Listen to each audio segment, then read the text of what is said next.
I'm guessing you're here because you're either starting a business and taking your first plunge into the world of importing, or you've already had some experience importing from China but want to get a bit more information and stay ahead of the curve.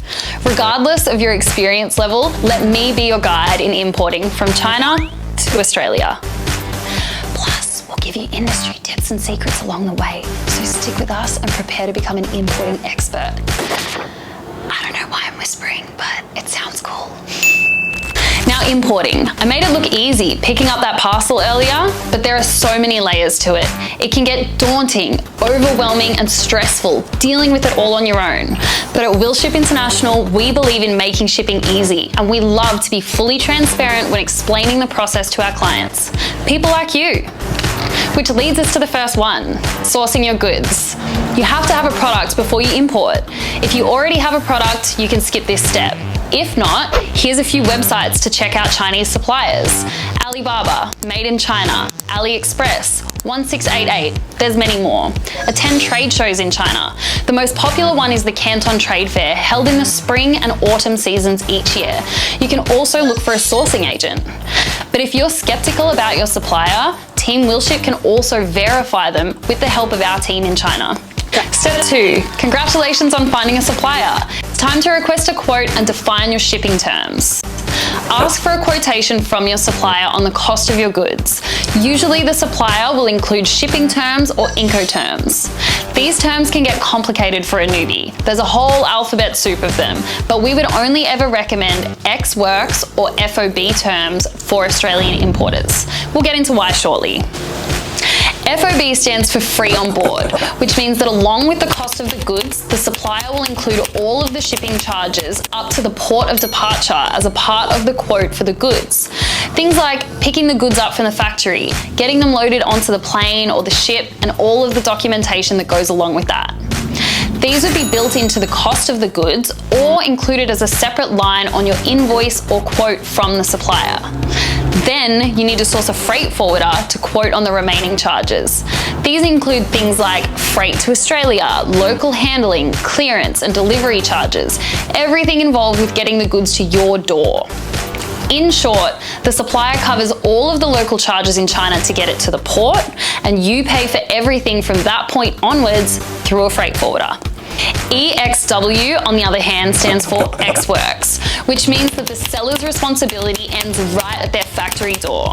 They simply supply the goods, and then it's up to you as the buyer to organize everything from there. And you would do that by using a freight forwarder like us. Essentially, we would quote all costs from the pickup from their factory in China right through to final delivery in Australia. We would only ever recommend buying on Ex Works or FOB terms from China. You do not want the supplier to control the freight, as this can potentially open the door for a myriad of problems.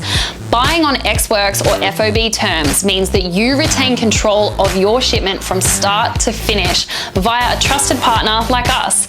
We have your back in the event of any issues with the supplier. Now, whether you buy on Ex Works or FOB terms, there is essentially no major cost difference overall to you.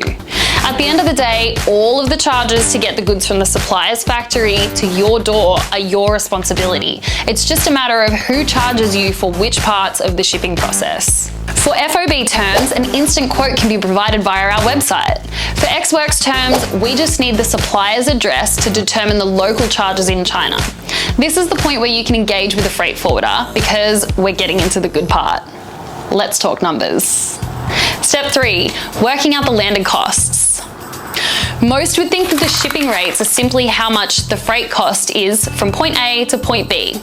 With importing and even exporting, there are more layers that contribute to the overall cost. Landed cost, also known as total landed cost, represents all expenses involved in a product's delivery to its final destination, whether by land, sea, or air. These are generally made up of the following. Cost of goods sold. This is the price you paid for the goods from the supplier.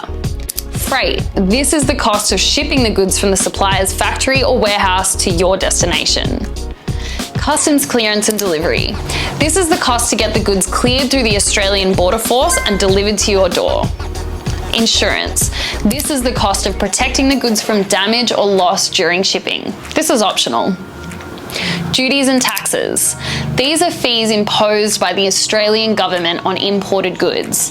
These include import duty. Customs import duty is calculated as a percentage of the value of the imported goods. The rate for most goods is 5% of the price you paid for the cost of goods sold.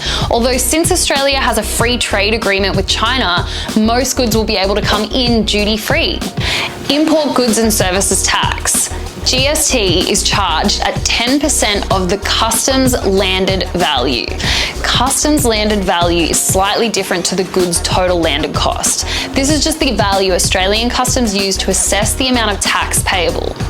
This is calculated at 10% of the purchase price of the goods plus all of the shipping charges up to port in Australia plus the duty if applicable. Customs user fee. This is a fee added by Australian customs on every import entry. If the landed value of your cargo comes to less than 1,000 Australian dollars, you don't have to pay any import tax. But if your landed value comes to over 1,000 Australian dollars, you will have to pay import tax. As mentioned earlier, Australia has a free trade agreement with China, so most goods are duty-free, although GST of 10% of the landed value will still apply. The good news is, if you're importing under a GST-registered ABN, the import GST you pay is a cost that you're then able to claim back when you lodge your business's business activity statement, or BAS. To calculate your total landed cost, you need to use the following formula.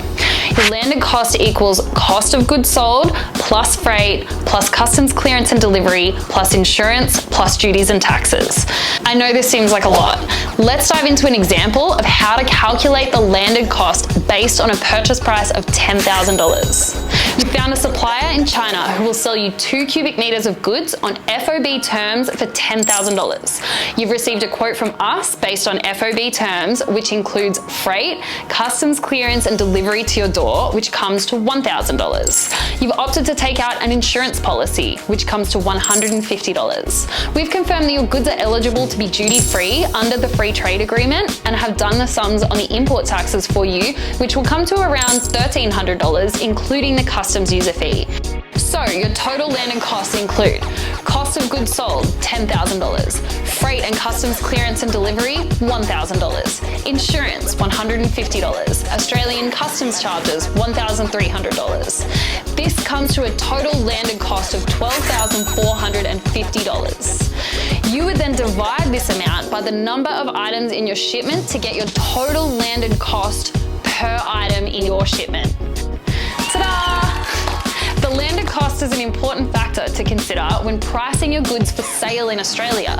You need to make sure that your sell prices are high enough to cover your landed cost and still make a profit. Whoa, I know that was a heavy load of information, but not to worry, that's where freight forwarders like us come in to save the day. We'll take care of all of that nitty-gritty stuff like figuring out the landed cost and dealing with customs, so you don't have to scratch your head about that. We're here to make shipping easy for you. Once you're happy with your goods and your supplier, and you've been in touch with a freight forwarder like us to obtain pricing for the freight and have worked out your landed cost, we can move on to step 4. Step 4, supplier payment. It's time to pay your supplier and secure a commercial invoice. If you're engaging with us as a freight forwarder, you have to send your supplier's info and contact details to us so we can connect with them. Willship can also assist with the international payment if requested. Just ask us. Step 5, manufacturing. After you place the order with the supplier, there will often be a lead time. Most items take anywhere from 7 to 30 plus days to be manufactured. Make sure you factor that into your business schedule, especially if you have any product launch dates or time sensitivities to getting the product into Australia. Now, let's say your product is ready to ship. We go on to the next step. Number 6, movement of goods.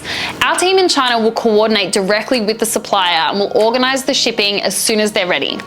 Regardless of whether you've purchased on FOB or ex-works terms, we will step in at this point, or even earlier during the manufacturing, to either assist your supplier with or take control of the shipping process once the order has been placed by yourself.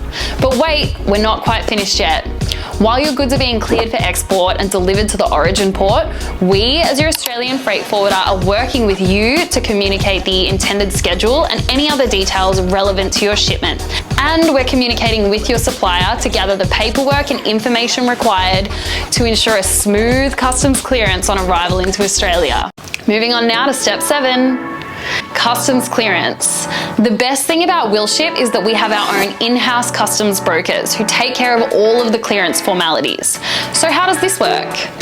Willship will work with you and with your supplier to prepare the relevant documentation specific to the commodity you're looking to import. These normally include the following documents. Commercial invoice, which shows us the value of the goods. This is the document that's used as the basis of your import tax assessment. Packing list. This document helps customs and quarantine officials understand and identify and verify the goods being imported. Bill of lading or airway bill. These documents serve as the contract of carriage between the shipper and the consignee. They contain essential details about the shipment, including the consignee's information, port of destination, and freight charges. Certificate of origin. As mentioned before, this document certifies your goods as being manufactured in China so that we can get these goods into Australia duty-free under the free trade agreement for you. Packing declaration. This document is required by Australian Quarantine to ensure that any timber packing that's been used in the shipment has been appropriately treated. Depending on the commodity, there will also be further documentation required. We could require manufacturer's declarations, asbestos declarations, fumigation certificates, and various other documents. We'll be able to advise on exactly what is required once we understand what the goods are. Just 2 more steps remaining, guys. Thank you for making it this far in the video. We're almost there. Step 8, organising delivery from the destination port. Here at Willship, we usually don't require any form of deposit or initial payment. We'll get the shipment organised and we'll let you know the intended shipment details, including the ETA into Australia, and then we will send you a final invoice approximately 1 week before your shipment arrives in Australia. This invoice will include the import tax amount, and we will also pass on a copy of your customs entry. Once you settle our invoice, which covers all quoted costs, we'll take care of the final delivery, whether it's to your warehouse or to your doorstep. Step 9. The last step is not really a step, but rather a time for you to anticipate, get excited, or simply set and forget while your goods are in transit. Once your shipment has arrived, it's time to get down to business and make some serious dough. You did it! You're officially an Australian importer. Now the ball's in your court, it's time to make some sales. Importing from China to Australia isn't so hard after all. With the help of Willship International, you'll be well informed and taken care of the whole way. Of course, if you have any questions at all about what you've just learned, you can call or email us and we'll discuss your specific requirements and tailor a shipping plan that suits you.